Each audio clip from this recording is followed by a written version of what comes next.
Record हो रहा है। साफ अच्छा, सहानुभूति के लिए है तो ठीक।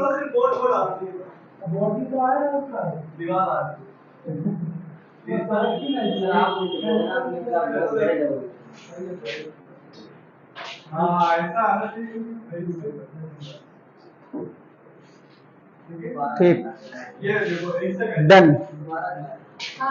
चलो भाई प्रैक्टिस चालू करते हैं क्वेश्चंस की, कुछ इंपॉर्टेंट क्वेश्चन की। लगाओ आप लोग, 2 मिनट का समय दे रहे हैं, फिर हम लगाते हैं। बताओ आंसर इसका फटाक से। बाकी बोलना है कि मिशन कोचिंग में स्वागत है, और आप लोग कैसे हैं, ठीक हैं? चलो ठीक होंगे। हाँ, अब बस क्लास इस पे जुट जाओ, तुरंत सवाल, बहुत अच्छे अच्छे सवाल हैं, देखो होगा कि नहीं होगा। आंसर बताओ। देखे भाई मेजोरिटी किसकी है, ज्यादा आंसर की सही आ रहे हैं कि गलत आ रहे हैं।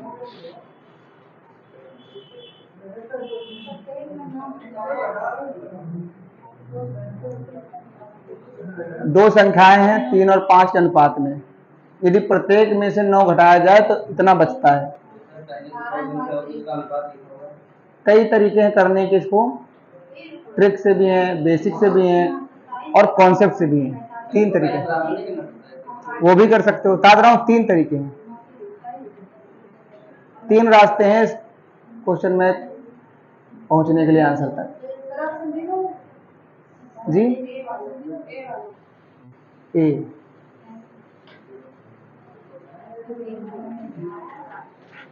तो देख लो भाई, बेसिक जरूर, बेसिक से ये कर सकते हो आप लोग कि x लगाओगे, कहोगे सर जी पहले 3x अपॉन 5x लिखोगे, और कहोगे प्रत्येक में अगर 9 घटाया जाए, प्रत्येक में 9 घटाया जाए तो क्या बन जाता है, 12 और 23। ये आपका बेसिक से हो गया। ठीक, इसको सॉल्व करोगे तो आंसर आ जाएगा क्रॉस क्रॉस करने के बाद। कॉन्सेप्ट हमारा ये कहता है कि भाई 3 और 5 के रेशियो में है, और 12 और 23 बन जाता है जादू से। जादू से तो बना नहीं होगा, कह रहा है इसमें दोनों में 9 जोड़ दिया गया है, तो दोनों में अगर 9 जोड़ा गया है, अच्छा घटाया गया है, जोड़ दिया गया, दोनों एक ही चीज, तरीका वही है।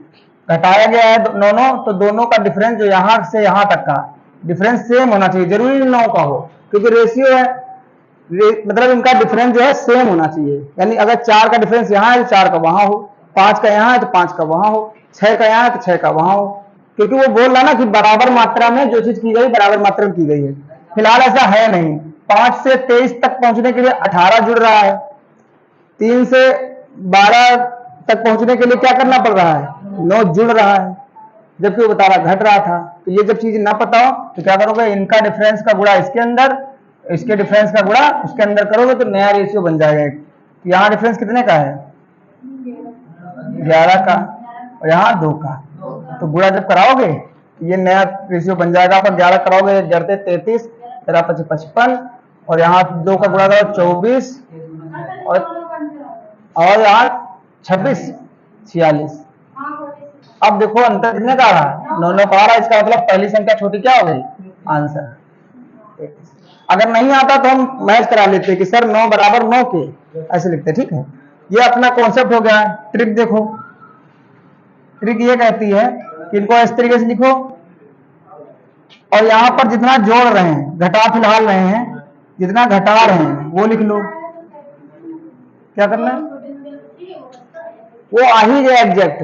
नहीं आया होता तो मैं कहता कि सर 9 जुड़ा है, इसमें भी 9 जिसमें भी जुड़ा, तो आपका आ ही गया 9 जुड़ा, वरना कहेंगे 9 बराबर 9 के, 1 बराबर 1 के, तो 33 बराबर 33 के। ठीक है, अगर ये चीजें डिफरेंस ना हो तो, डिफरेंस बराबर ना हो तो ये एक दूसरे में अंतर, एक दूसरे के उसमें गुणा करा सकते हो रेशियो में, तो डिफरेंस बराबर हो जाता है। यहाँ पर ट्रिक काम करती है, दोनों में घटाया जाए 9, और यहाँ पर रेशियो बन कितना जाता है, 12 और 23। ये थोड़ा गड़बड़ हो जाएगा, समझ लेना थोड़ा से। हाँ नीचे कर दो, सही रहता है।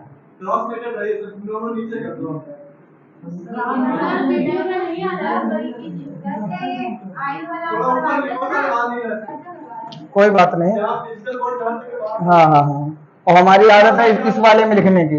इससे इससे तो सवाल करना ही नहीं, ठीक है। करोगे तो आंसर आएगा, आपका एक्स का मान आ जाएगा, इसमें गुणा करा दोगे, एक्स का मान 9 आएगा यहाँ पर। इससे तो करना ही नहीं, बिल्कुल भी पेपर में भी नहीं करोगे। यहाँ पर इससे करोगे आप लोग ट्रिक से। जैसे रेशियो है 3:5, ठीक है, और 12:23 हो गया, और जोड़ा कितना गया था, घटाया 9 गया था, इसमें भी 9 घटाया गया था। तो इनको इसके साथ गुणा, इसके साथ गुणा का अंतर, इनके साथ गुणा, इनके साथ गुणा का अंतर के बराबर रख दो बस।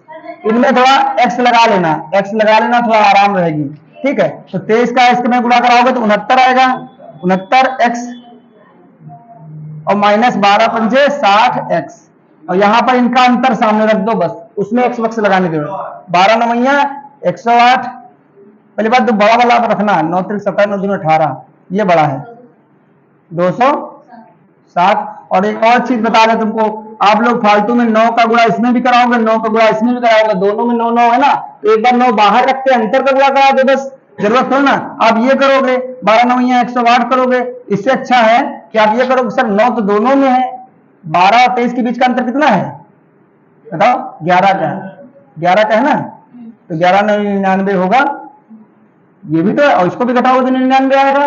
तो जो जल्दी लगे आपको करने में, क्योंकि 9 दोनों में है ना, तो 9 एक बार गुणा कराएंगे, कहे बार बार कराएंगे। जब इसमें भी 9 का करा रहे हैं, इसमें भी 9 का करा रहे हैं, तो हम दोनों का अंतर करना ही करना है, पहले अंतर करके 9 का गुणा करा दो, ये भी 99, ये भी 99, कुल मिला के आया कितना 99।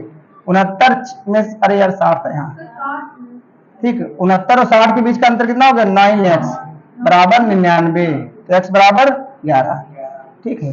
x का मान यहाँ रख दोगे तो पहली संख्या पता चल जाएगी। यानी कुल मिला के आंसर आप लोगों का सबका सही है। बड़ी संख्या पूछी जाएगी तो ये दूसरी संख्या थी, ठीक है। ये ट्रिक है अपनी, क्या करोगे, इनका आपस में गुणा करके अंतर करोगे, फिर इनका जो जितना जोड़ रहे हैं बराबर मात्रा में, उनका गुणा करा के, नहीं बराबर है फिर भी आप कर सकते हो, ये चीज सेम नहीं है फिर भी कुछ भी हो, यहाँ पर कुछ भी जोड़ घटा रहे हो, आयु में भी कर सकते हो, क्योंकि आयु में ये बोलेगा 5 साल बाद ये रेशियो, 6 साल पहले ये रेशियो, तो यानी 6 दोनों में जुड़ा, 5 साल दोनों में घटा, ऐसे करके तो आप कर सकते हो ट्रिक लगा के। दूसरा वाला देखो भाई, ये सबका ऐसे ही आ जाना चाहिए हवा में।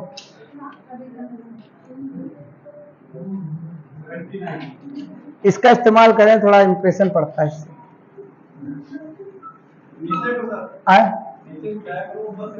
अच्छा, ज्यादा इंप्रेशन पड़ेगा। अरे सर जी, पता है कहीं यहाँ के जानते हो बीएड कैसे होता, सीटेट कॉलेज देखा नहीं था, पेपर में देखने को मिला था। तो देखो भाई, ये स्क्वायर फॉर्म में कभी भी जाए, कभी भी स्क्वायर फॉर्म में प्लस के रूप में जाए, जैसे कि मान के चलो आपको इस तरीके से कभी सवाल दिया जाए, x + 1/x की वैल्यू अगर p दी जाए, ठीक, और ये दिया गया है और पूछा गया है आपसे x² + 1/x² का मान पूछा जा रहा, तो क्या करोगे, p² - 2 ये करोगे, ठीक, जो कि करना है यही इसी में।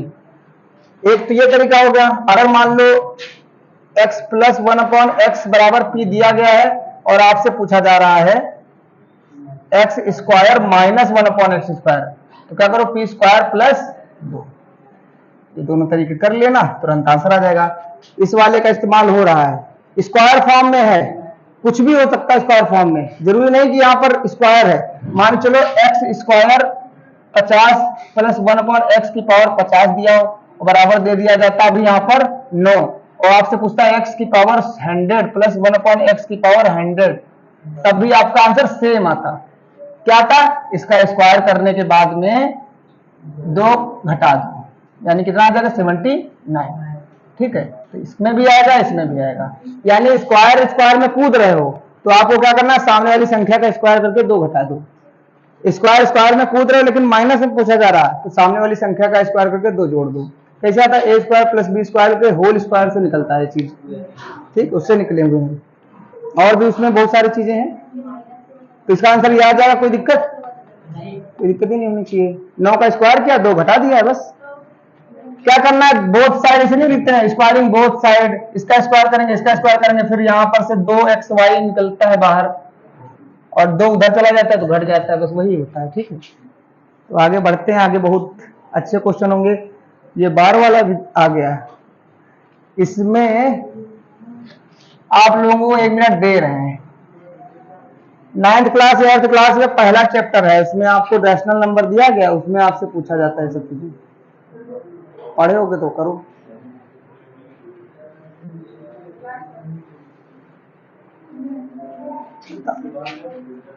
इसका आंसर आप लोग बताओगे फिर हम बताएंगे। डी डी इसका मतलब पढ़े हो यार। तो फिलहाल हमें लग रहा है यही किया गया होगा शायद, कि जिस पे बार लगा होता है उतने 9 होते हैं और जितने छोटे होते हैं उतने 0 होते हैं, ठीक। और जितने जिस पे बार लगा होता है ये पूरा लिखा जाएगा, और जितने में नहीं लगा उसमें एक घटा, वो जो घटा दो जिस पे बार नहीं लगा है, बस ये करना जाता है। क्या किया गया है, जिस पे बार नहीं लगा है उतने 0 बढ़ाते जाओगे, नीचे 9 लिख रखे। 9 कितने आएंगे, जितने बार लगा है। मान चलो यहाँ पर लिखा होता 3 4 5 ऐसे लिखा होता है, तो इसको आंसर कितना आता है, कहोगे कि सर 2 पे बार लगा तो 9 9, और 1 पे बार नहीं लगा तो 0, और 343 में 3 घटा दो, ठीक है। तो यानी 342/990, ठीक है। ये आपका आंसर ये आ जाएगा।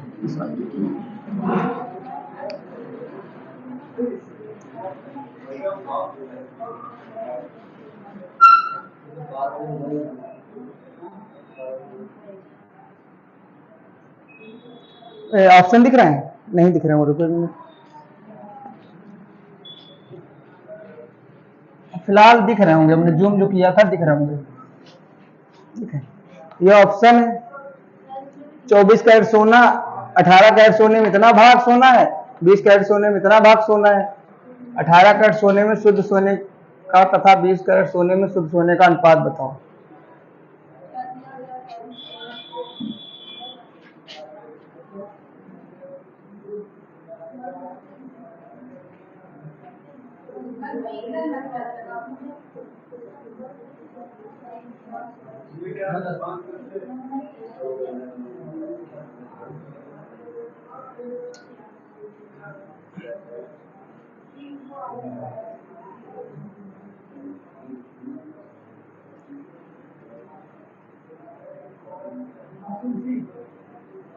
Option C.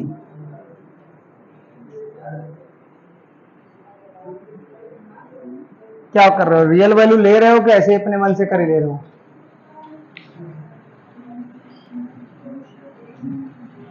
इनका एलसीएम लेकर के वही एक संख्या से गुणा करा दो, तो कितना भाग सोना है कितना भाग इसमें सोना निकल आएगा, रेशियो काट दो, आंसर शायद आ जाएगा। चलो देखते हैं। जरूरी नहीं कि 18 लो, 18 इसलिए नहीं कि 3/4 18 का कितना काटोगे पॉइंट में आएगा, या तो एक परसेंटेज निकाल लो। 3/4 कितना परसेंट होता है, 5/8 कितना परसेंट होता है, उससे भी आ जाएगा। फिर परसेंटेज का रेशियो निकाल लो। लेकिन इसमें आपका 75% आ जाएगा, 3/4 75%, लेकिन ये नहीं आएगा, ये फिर दशमलव बना देगा 83, हाँ वही 81 के पॉइंट कुछ आएगा, ठीक है। तो वो दिक्कत करेगा। आप क्या करो, 4 और 6 का एलसीएम लो, 24 होता है, 24 का गुणा इसमें कराओ तो कितना बनेगा, 4 6 24 यानी 18, और इसमें भी 24 का गुणा कराओ तो 4 6 24 सॉरी 20।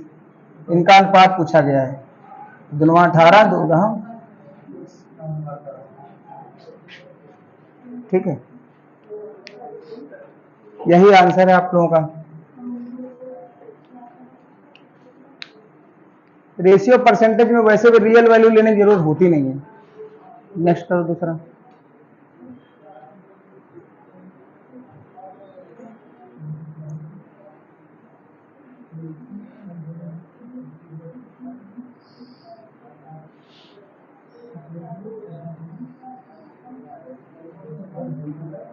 बेसिक से कर लो, इस वाले को बेसिक से कर लो, तो फिर कॉन्सेप्ट से ना हो पाए तो बेसिक से करो, गलत नहीं होगा। करो जरा, आंसर सबका आ जाएगा।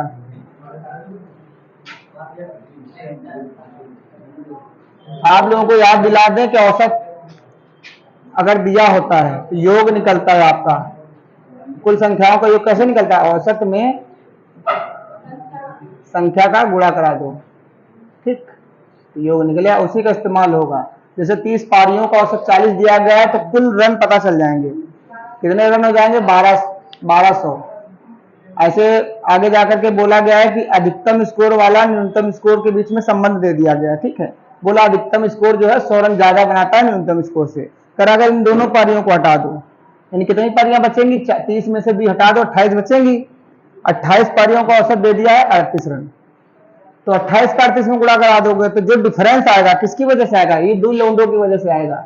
या अधिकतम पारी जिन्होंने खेला धीमे खेला, वही जो इधर संबंध आप रख लोगे ना, उनका डिफरेंस जो है, इनके बीच में जो रनों का डिफरेंस है इक्वल आएगा एक दूसरे के, और फिर आपका एक्स का मान निकल आएगा। एक्स मान लेना, एक को एक्स मानोगे तो दूसरा अपने आप समझ जाओ क्या होगा। एक ज्यादा बना रहा है 100 रन, 18 आने की चांसेस हैं।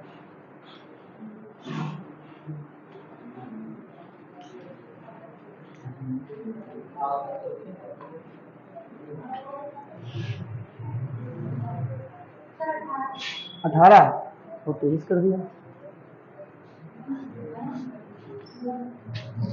चलो देखो भाई, योग निकालोगे, 30 पारियों का योग, 30 पारियों के रनों का योग। आपको पता है हर पारी में 40 रन बनाना, 30 पारियों में कितना बनाएगा, तो कहोगे 1200, ठीक।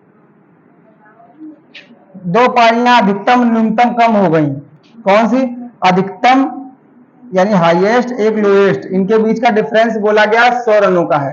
अब इसमें एक को बोला अधिकतम स्कोर जो है न्यूनतम स्कोर से 100 रन ज्यादा है, और पूछा जो गया उसको एक्स मानो, डायरेक्ट आएगा। न्यूनतम पूछा गया, न्यूनतम को मानो एक्स, तो अधिकतम क्या है, एक्स प्लस 100, ठीक। ये जो बंदा, ये जो चीजें है ना, ये इसकी वजह से देखना आगे वाली 28 पारियों का जो औसत है वो कम आएगा, रन कम आएगा इन्हीं दोनों की वजह से, क्योंकि ये दोनों हटा दी गई। बोला गया अगर इनको शामिल ना किया जाए, ठीक है। तो 28 पारियों का देख लो भाई, 28 पारियों के रनों का योग, जल्दी से आप लोग गुणा करके बताओ, 28 गुणे 38, 1064। ये जो डिफरेंस आया है, ये जो डिफरेंस आया है किसकी वजह से आया है, ये दो बंदों की वजह से। कितना डिफरेंस आया है, 136 का, वेरी गुड। और ये किसकी वजह से आया, इन दोनों की वजह से, यानी ये इन दोनों के रन अगर जोड़ देते, हाँ चलो ठीक है, 136 का जो डिफरेंस आया है वो किसकी वजह से आया है, इन दोनों के रन अगर जोड़ देते तो डिफरेंस नहीं आता। तो ये जो 136 है इन दोनों के ही रन है, ये 136 रन है वो इन दोनों के रन है। अगर ये दोनों रहते तो कहाँ का डिफरेंस, जीरो आता फिर तो डिफरेंस इसी वजह से आया, इन दोनों के रन है। ये जो 136 रन है इन दोनों के हैं, यानी हाईएस्ट वाले के और लोएस्ट वाले के रन है, तो 100 उधर चला जाएगा, तो 136 में से 100 कम हो जाएगा, और यहाँ 2x हो जाएगा। तो यहाँ 36 बराबर 2x, 2 से 2 कट गया, तो यानी x बराबर 18, और हमने x को न्यूनतम माना था, तो सीधा आंसर न्यूनतम ये 18 आ जाएगा। अधिकतम पूछा जाता तो 118 आता। अधिकतम बोला जाता कि अधिकतम खिलाड़ी जो ज्यादा अधिकतम स्कोर वाले खिलाड़ी का रन बताओ, तो 118। न्यूनतम पूछा गया, ठीक। बेसिक से भी करे सकते, बहुत ये मतलब हाईलाइटेड क्वेश्चन है, बहुत बार पूछा जाता है क्वेश्चन, आपको गूगल में भी मिलेगा, आप गूगल करोगे तुरंत मिल जाएगा। ये देखो भाई, इस वाले सवालों में 100 से कर दिया करो, 100 से, एक्स वैक्स नहीं मानना, 100 है, 100 से इतना खत्म हो गया, फिर शेष का इतना खत्म हो गया, फिर लास्ट में कुछ बचेगा।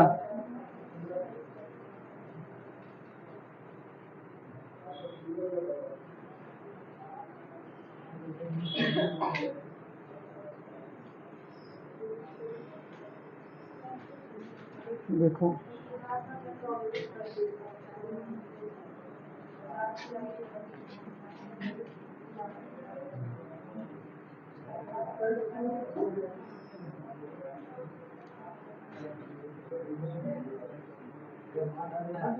ये भी मायने रखता है कौन कितनी जल्दी आंसर देता है, थोड़ा तेज दिया करो, बातचीत करने लगते हो तो।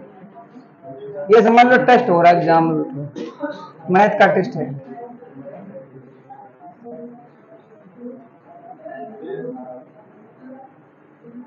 एक डीआई भी है, उसकी क्या नाम है, पाई चार्ट की।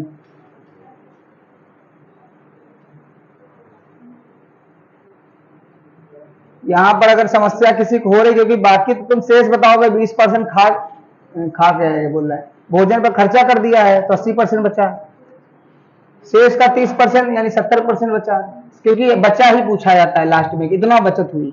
लेकिन यहाँ तुम लोग दिक्कत करो, कहोगे शेष का 1/3 भाग खर्चा, तो कितना बचेगा यहाँ पर?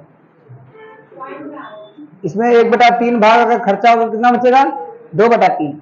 इसमें 2/3 निकालना भाई। जैसे सब में आप 100 मानोगे, 100 का 20%, 80 बचा, 80 का फिर 70% निकालोगे, 56 बचा। 56 का फिर 1/3 नहीं निकालना, 2/3, क्योंकि बचत बचा पूछा गया है।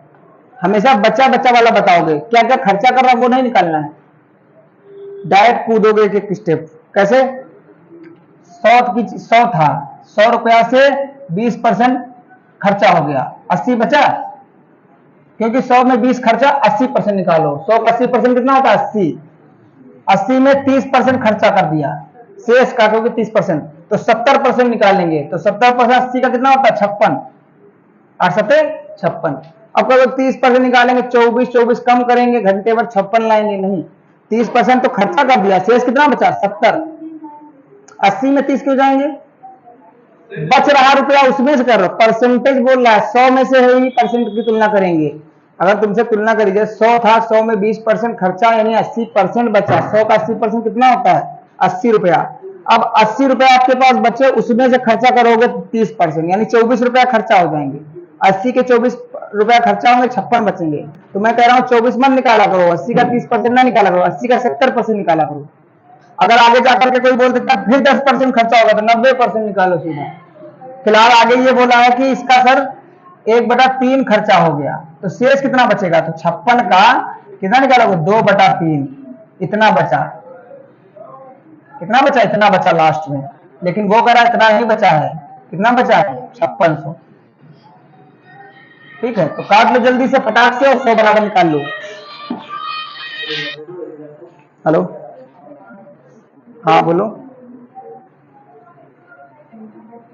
अरे दे दो जो भी तुम्हारे पास हो, 500 रुपए तक दे दो अगर 500 हो।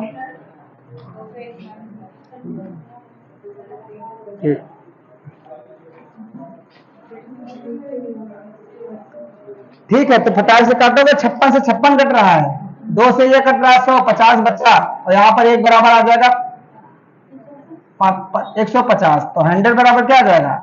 15,000। इसमें भी बताने की जरूरत है, डबल जीरो लग जाएंगे। ठीक है, एक्स से करोगे टाइम लगेगा। फिलहाल इसमें आखिरी में क्वेश्चन यही पूछा जाता है, बचा, इतना बचा, तो बचे बचा वाला करते जाया करो। कोई वस्तु 32 प्रति किलोग्राम की दर से बेचने पर 4% की हानि होती है। 4% का लाभ कमाने के लिए कितने वह इसे प्रति किलोग्राम कितने रुपए में बेचे?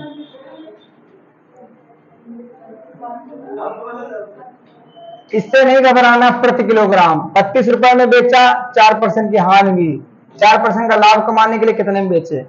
ठीक है, इससे घबराना नहीं है तुमको, किलोग्राम के हिसाब से कहोगे 4% की हानि, 96 बराबर 32, 1 बराबर निकाल दोगे, 104 बराबर निकाल दोगे, आंसर 104 बराबर निकाल दोगे, आंसर आ जाएगा।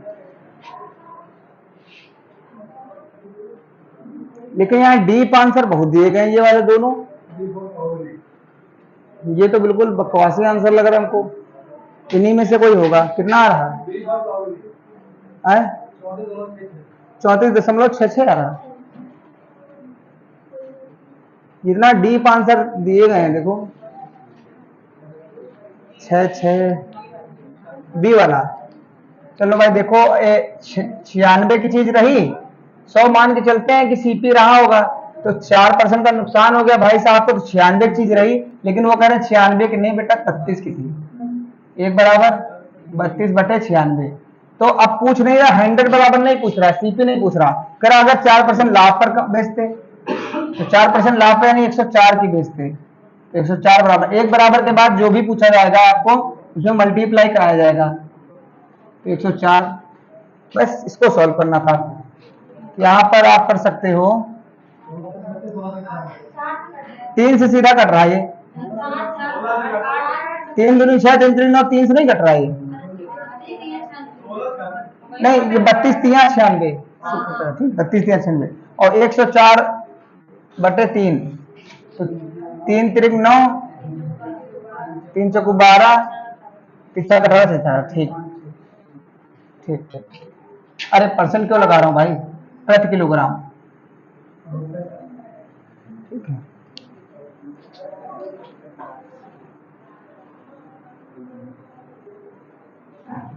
हाँ ये सवाल आया है मन का मेरे, ये सवाल अगर आप लोग भूल गए करना तो आंसर नहीं ला पाओगे। चक्रवृद्धि ब्याज है 6,000 रुपया 5 साल में दुगुना हो जाते हैं, 20 साल में बताओ कितना हो जाएंगे। और सवाल में बिल्कुल दम नहीं होता है, लड़कियां बताएंगी, हमने CISI पढ़ाया था, अभी कुछ लोग पढ़ाया था, मुझे लग रहा है एक लोग छूटे होंगे, आप यदि नहीं पढ़े होंगे बाकी सब पढ़े। CISI भी जस्ट पढ़ाया था कुछ दिन पहले।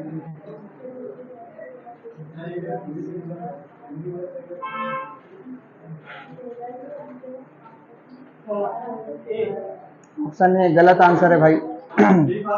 यह ऑप्शन पेन नहीं उठाया जाता है। आप लोग अगर एक बात ध्यान रखो, अगर ये इसमें एक खासियत होती है CI में कि जितने साल में दुगुना हो रहा तो हर उतने सालों में दुगुना होता रहेगा, हर उतने सालों में धन दुगुना होता रहेगा। अगर कोई इतने सालों में तिगुना हो रहा तो उतने ही सालों में तिगुना होता रहेगा। तो बस 20 सालों तक तुमको जाना था, 6 गुना नहीं, 6 गुना नहीं होगा। धन जो होता है जो जितना रह गया उसका दुगुना होता रहता है। ऐसे जैसे P है, अगर P कोई धन है, ये अगर 5 सालों में दुगुना हुआ 2P हुआ, ठीक है, तो फिर 5 साल में 4P हो जाएगा, फिर 5 साल में ये 8P हो जाएगा, इसका दुगुना होता रहता है। ये खासियत होती है। यहां से 5 साल में दुगुना हुआ तो अब 5 साल में ये यहां से दुगुना होगा, फिर साल में यहां से दुगुना होगा। अब साल तो गिने जा सकते, 15 साल निपट चुके हैं, 5 साल और। अब ये रुपया है 6,000, आप लोग दुगुना करोगे, देखो कैसे कितना आंसर आ रहा है। बिल्कुल आंसर सही है 96।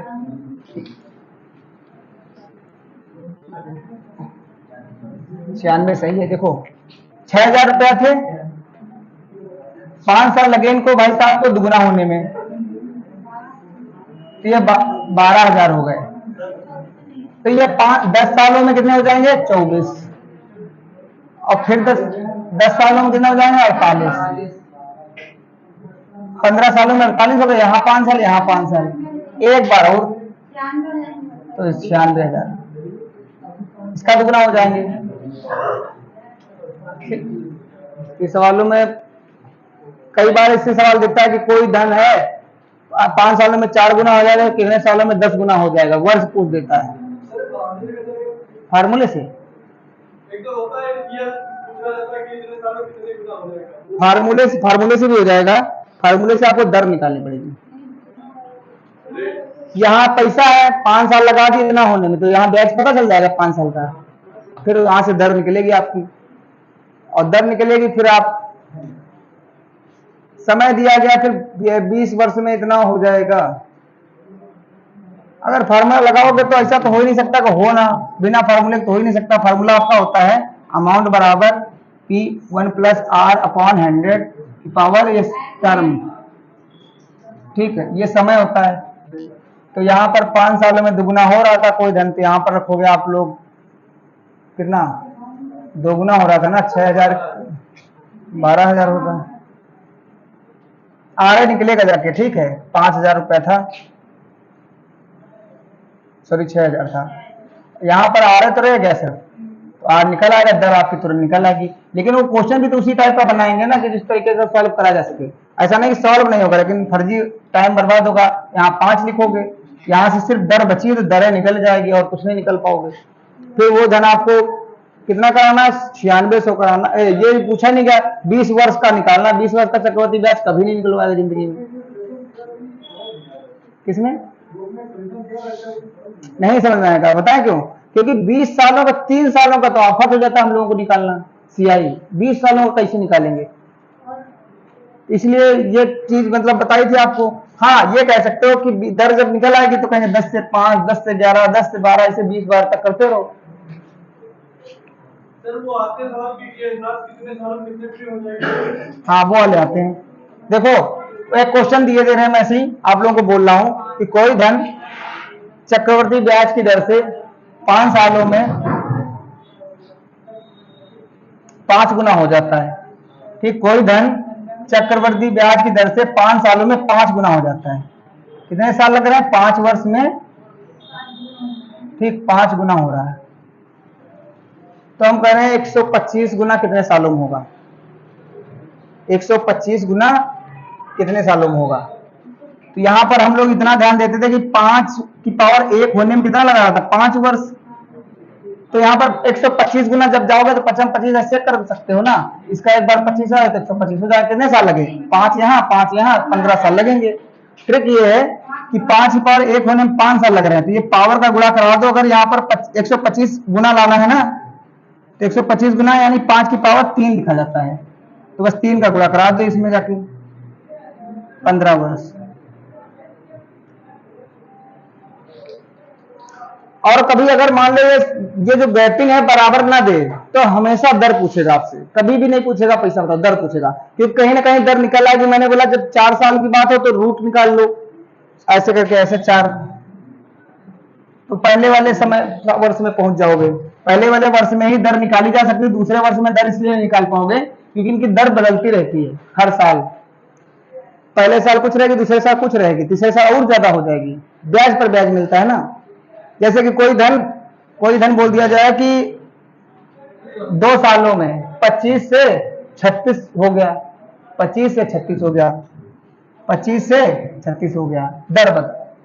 2 साल बोल रहा था, ऐसे लगा दो सीधा, और सर 5 से 6 हो गया, कितना हुआ होगा? 1 बढ़ा 5 से इंटू 100, 20% दर रही। तो ऐसे सिचुएशन में सवाल में दर पूछेगा आपसे। कोई धन 2 सालों में, 2 साल के रूल लगाओ, 3 साल होता तो क्यूब में आता हो, क्यूब फॉर्म में ही निकलता हो।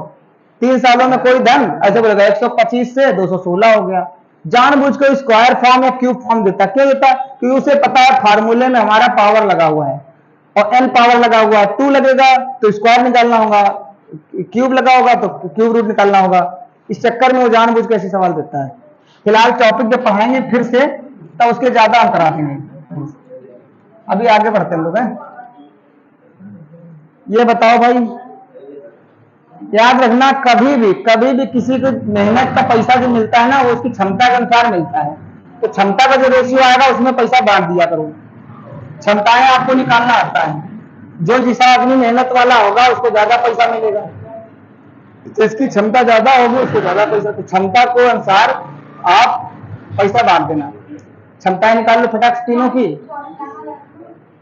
जो भी हो क्षमताओं में पैसा बांटना। ठीक है, 1100 रुपया बांटने, 1100 रुपया बांटने। भाई बता रहा है सी को कितना मिलेगा, तो सी की जो क्षमता रही होगी उसके अनुसार मिलेगा 200।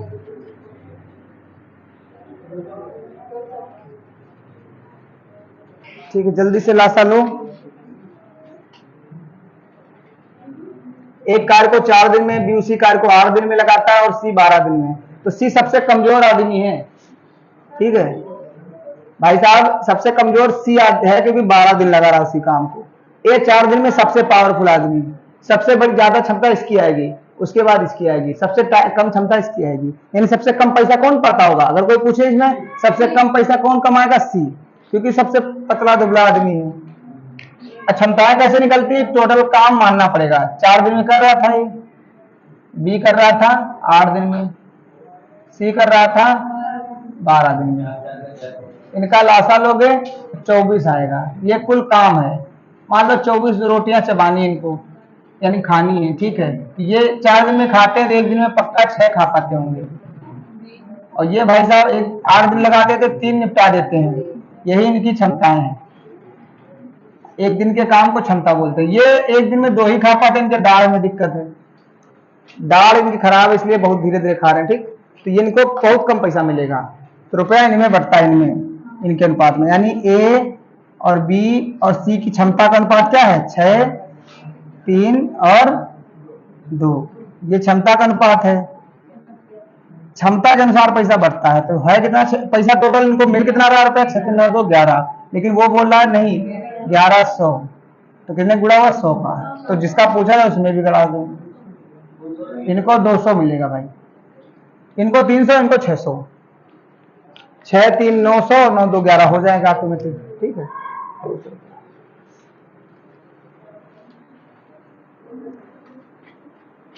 1200 मीटर लंबे किसी पुल के दोनों ओर दो व्यक्ति खड़े हुए हैं,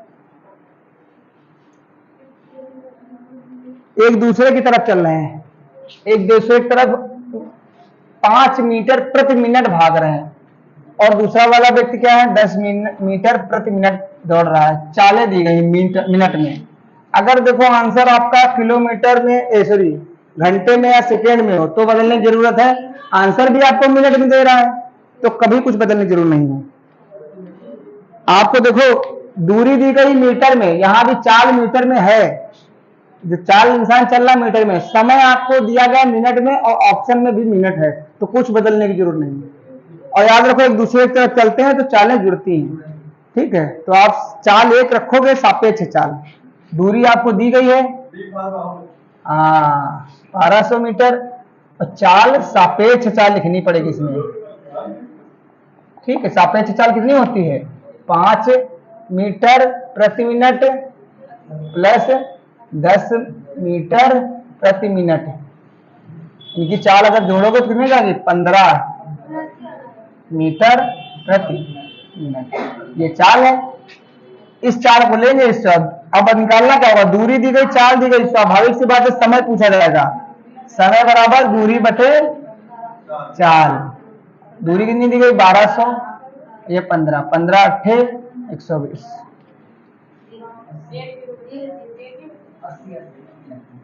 तो 80 है, अरे हाँ है 80 मिनट। इसको ऐसे भी लिख सकता था 1 घंटा 20 मिनट, ठीक। तो यहाँ पर देखो, यहाँ पर कंफ्यूजन हो जाएगा कि सर ये चाल इसमें दी गई है तो सर आप बोलते बदलना, हाँ बदलते हैं, अगर समय वैसे देता घंटे में, हाँ तो बदलते इसको हम थोड़ा, जरूरी नहीं कि उस समय बदलो, हम लास्ट में भी बदल सकते थे, लास्ट में जब आंसर आ जाए तो इसको 1 घंटा 20 मिनट लिख देते बस, या फिर इसको हम सेकंड में देता तो कह देते 4800 सेकंड है, 4800 सेकंड बोल देते बस। अब इजी सवाल आ रहे हैं, अभी आप लोगों को लग रहा होगा इजी सवाल आ रहे हैं। आयत का क्षेत्रफल पूछा जा रहा है, रेशियो में दिया गया है, आयत का क्षेत्रफल L इंटू बी होता है, क्या होता है L इंटू बी। तो जब L इंटू बी करोगे ना, याद रखना अगर इनमें x लगाओगे, लंबाई मान लो 5x है, चौड़ाई कितना है 3x है, तो एरिया क्या होता है, एरिया बराबर होता है 240 दिया गया है वर्ग मीटर, एरिया होता क्या है L into B, L into B. तो यहाँ पर 5x गुणे 3x बराबर 240 दिया गया, x का मान निकाल लोगे, फिर परिमाप निकालना, परिमाप मतलब होता है जितनी दूरी चली गई है, एक बिंदु से चलो वहीं वापस आ जाओ उसको बोलते हैं, तो जितनी दूरी है, तो इसे परिमाप आपको याद रखोगे, परिमाप होता है 2L प्लस बी, 2 बार L होता है 2 बार बी होता है, तो 2 बार जोड़ करके दुगुना कर दो, बस दोनों लंबाई चौड़ाई को जोड़ के दुगुना कर दो, परिमाप होता है। परिमाप हो या किसी का सरकमफ्रेंस हो, जहां से चलो वहीं वापस आ जाओ। तो यहाँ पर पूछने लायक कोई चीज है, देखो 3 से काटेंगे, 5 15 हुआ, 5 15 15 3 से काटे 3 24 16 बढ़ जाएगा, x स्क्वायर बराबर अगर 16 है तो x बराबर बता सकते हो कितना आएगा 4, सभी लोग ठीक, रूट लग जाता है 4 आ जाएगा, तो x का मान 4 आ गया, तो यानी लंबाई पता चल गई 20 हो गई, यहाँ पर 4 गुणा होगा, ये कितना चढ़ता ही 12 हो गया। तो बस परिमाप दोनों को जोड़ करके दुगुना कर दो, क्यों, लंबाई 2 होती है, चौड़ाई भी 2 होती है, इस तरीके से दूसरे का बना, ये लंबाई है, यह भी लंबाई सामने सामने भुजाएं बराबर होती है, तो यहाँ पर जोड़ोगे तो कितना जाएगा 32 का दुगुना कर दो, 2 4 होती है 6 64 मीटर आ जाएगा। आ रहे अपने पाई चार्ट में, देखो भाई इसमें सन लिखे हुए हैं, 2013 लिखा है, 2010 लिखा है, 2012 2011, और ये डिग्रियां हैं, और याद रखना ये जोड़ने की जरूरत नहीं है आपको, वहां पेपर में 360 होता है योग, अगर कोई छूट जाता तो सबको जोड़ के उसमें कम कर देते, वो भी भर देते, मान लो ये 75 छूट जाता तो इनको जोड़ोगे तो 360 से 75 कम आएगा, तो इसको भर भी सकते हो वहां पेपर में, फिलहाल ये 360 होता है। तो अगर मान लो कभी भी 360 डिग्री दिया गया है और आपको 100% की वैल्यू, मतलब आपका एक क्वेश्चन बन जाता है, कई बार डिग्री से परसेंटेज पूछ देता है, तो हमेशा याद रखना कि 5/18 से गुणा कराओगे, ये जब सॉल्व करेंगे 1 डिग्री बराबर है तो 5/18 आएगा, 5/18। तो इससे आप गुणा करा दोगे तो परसेंटेज बन जाएगा। 1 डिग्री बराबर 5/18% होता है। तो जितने डिग्री पूछा जाएगा बन जाएगा। फिलहाल आगे जाके ध्यान रखोगे, अगर 100% से 360 के रूप में पूछता तो 3.6 डिग्री आता।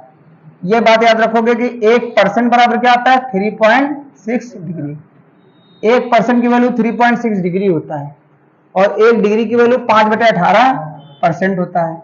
तो जब एक की पता है सब कुछ, तो आपसे जो भी पूछा था उसका मल्टीप्लाई करना है। ठीक है, फिलहाल आज इसकी बात हो रही है तो यहां से पढ़ेंगे। सवाल देखते हैं क्या क्या है।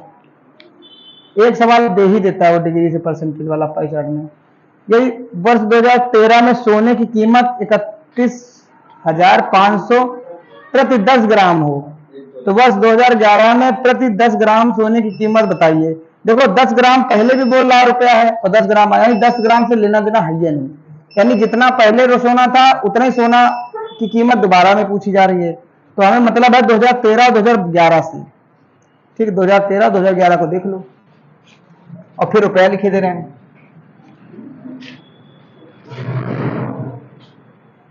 दो 135 डिग्री है, ये 2013 की बात हो रही है। ठीक है, और 2011 75 डिग्री है। ये दिया गया है, ये पूछा गया है। दिया कितना गया है, याद है, 31,500 कह रहा है। ये 31,500 है, डिग्री के रूप में ये है और नंबर में रुपया में इतना है। ये पूछा जा रहा है, जल्दी से निकालो आंसर। 75 डिग्री बराबर निकालना है।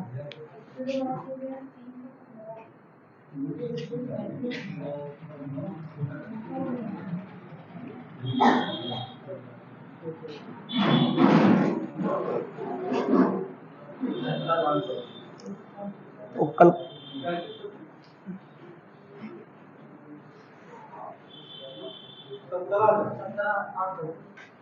ठीक, तो आप सीधा कह सकते हो कि सर यहां पर सॉल्यूशन अगर करना है तो आप कहोगे कि सर 135 डिग्री में और नंबर में रुपए में इतना एक दूसरे के बिल्कुल बराबर है। ये चीज और ये चीज बराबर है, बस नाम अलग अलग है। ये डिग्री है और ये पैसा है। आप काटोगे, कहोगे 1 डिग्री बराबर निकालोगे तो कहोगे 31,500 में 135 का भाग हो जाएगा।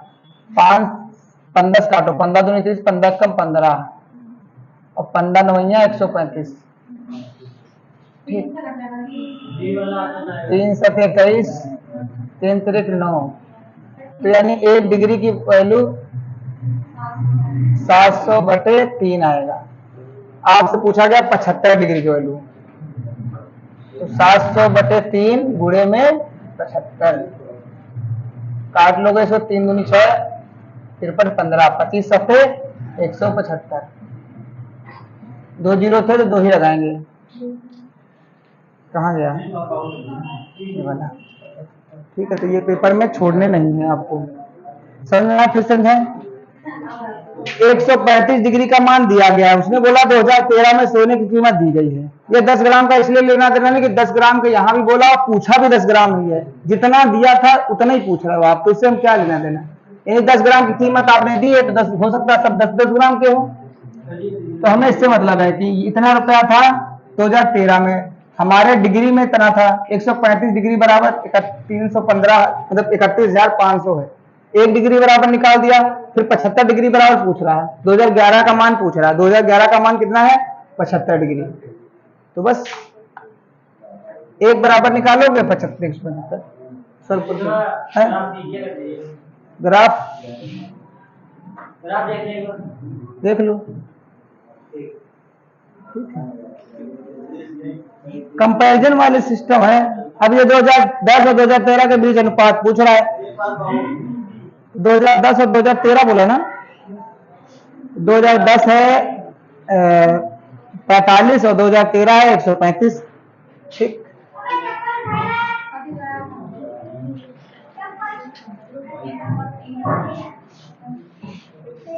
तो 2013 है कहाँ गया? ये इसमें पूछा 2010, ये 45 डिग्री और ये कितना 2013 135 डिग्री। काट लो भाई इनको, रेशियो तो सब छोटे बच्चों को सिखाया जाता है। हाँ 15 नवैया 15 तो 45, 15 नवैया 135, 3 3 9, 1:3। 2011 से वर्ष 2013 में सोने की कीमतों में कितने प्रतिशत की वृद्धि हुई है? तो डिग्री के रूप में ही वृद्धि करा लो, फिर 100 का गुणा किसी भी संख्या में कराओगे, किसी के कंपैरिजन में, तो 100% वो परसेंटेज बन जाती चीज। जैसे बोला गया 2011 से, अभी 2011 में निकलवाया था, कितना था? 75 था, यहाँ पर 75 था, यहाँ 2000 135 था। तो ये कितने डिग्री कीमतों में कितने प्रतिशत की वृद्धि होगी? तो डिग्री में देखो कितने हो रही है? 60 की। किससे वृद्धि हो रही है? इससे ना, 75 से। और ये भाई साहब परसेंटेज बना देते हैं किसी संख्या को। 25 से 75, 25 चकू 100, 3 दूनी 6, तो यहाँ 4 दूनी 80%। डिग्री विग्री से नहीं घबराना है।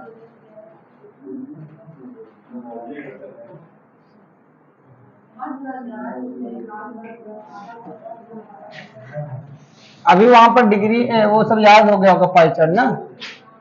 अब 2012 का नहीं देखा होगा तुम लोगों ने, दिखा दें एक बार हम लोग। 12 का 105 है, ठीक। अरे आंसर भी नीचे है। 2012, 11 से 12 और 12 से 13 तक सोने की कीमतों में कितने हैं? 12 कितना था भैया? 11 से 12 2000 ये था 2011 था 75, 2011 75 था, और ये कितना था? 105। इसके बीच में बोल रहा है, और फिर बाद में क्या बोला है? 12 और 2013 तक में सोने की कीमतों में हुई प्रतिशत की वृद्धि का क्या अनुपात है? तो ठीक है, यहाँ पर देख लो कितने का हो रहा, कितने का हो रहा? 30 का, 30 का। और यहाँ कितने का हो रहा है? ये पहले लिख लिया, 105, और यहाँ पर था शायद 135। कितने का हो रहा? 30 का।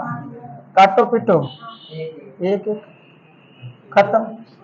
ओ सॉरी, परसेंटेज पूछ रहा है, परसेंटेज पूछ रहा है, तो परसेंटेज पूछा तो परसेंटेज बना बना करेंगे।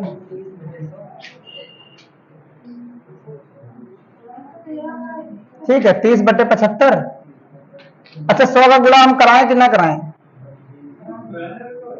कह दो सर जी 100 का इधर भी कराओगे इधर कराओगे, रेशियो निकालना है तो कट ही जाएगा। 105 है, तो अगर देखो इधर 100 का करा देंगे, करा दे रहे फिलहाल परसेंटेज बनाने के लिए, ना तो वो गलत है। ठीक, इनको करना है सॉल्व। तो देखो 30 से 30 कटा, 30 से 30 कट जाएगा, सामने सामने चीजें कट जाती है ना। तो यहाँ कहोगे सर जी 175 बचा, और यहाँ 105 बचा। एक ऐसी संख्या ले लो जिसका गुणा करा दो उसमें, तो दोनों का लासा ले लो, गुणा करा दो, इसे बन जाएगा। 15 का गुणा करा दो। बड़ी संख्या 105 हट जाए, 175, 105 का लासा कितना होता है? 75, और 105 के लासा का गुणा करा दो, रेशियो बन जाएगा।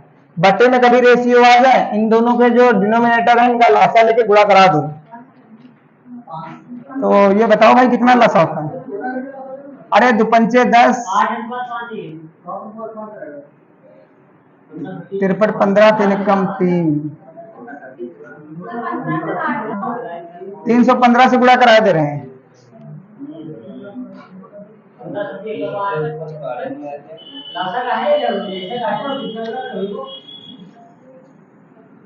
पंद्रह पना 75, 15 7 105, 5 और 7।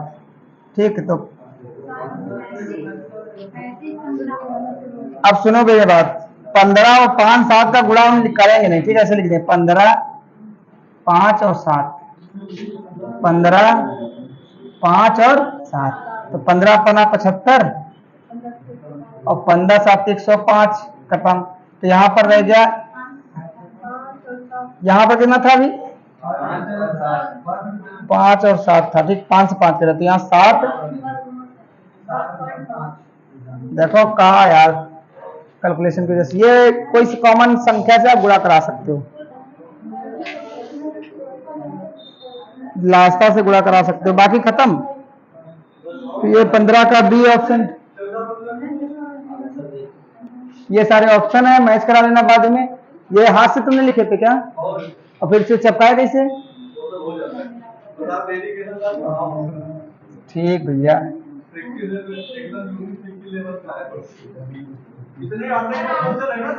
वीडियो आप बंद कर दो, वीडियो बंद कर दो। हाँ इतने ही आते हैं बस।